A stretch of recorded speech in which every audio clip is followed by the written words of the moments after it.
After the workout, one myth that I see out there is that there's this anabolic window and that if you don't get protein within 30 minutes of a workout, you're wasting your time.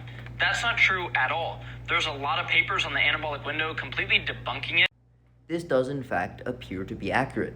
A paper in 2013 by Alan Aragon and Brad Schoenfeld analyzed multiple studies looking at immediate pre- and post-workout protein ingestion or delayed pre- and post-workout protein ingestion, finding basically no difference in the muscle protein synthetic response and muscle growth following exercise between the two groups.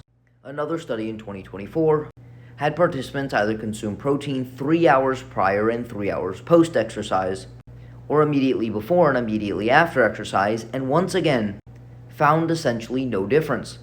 Let's talk about one of the main reasons why this appears to be the case.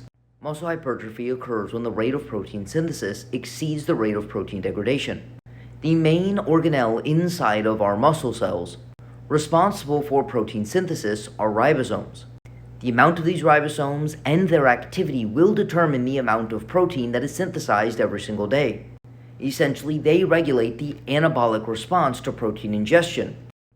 It appears that ribosome activity and abundance is increased following exercise, and this increased protein synthesis is maintained for up to 48 hours after exercise, meaning that for approximately 48 hours after exercise, each ingestion of protein stimulates a more heightened muscle protein synthetic response than if we had not exercised. And there does not appear to be a significant or any difference, for that matter, between the muscle protein synthetic response immediately after exercise or 3 hours after exercise, meaning the muscle isn't more sensitive to uptaking and utilizing amino acids, whether protein is ingested immediately after exercise or within a window up to even 48 hours after exercise. In essence, exercise stimulates an increased synthetic capacity within the muscle tissue for far more than 30 minutes to an hour after exercise. Rather, it's closer to 1 to 2 days. Given it appears to be beneficial to separate protein feedings by approximately 3 to 4 hours rather than by 8 to 9 hours, you would still end up consuming a meal prior to and after exercise.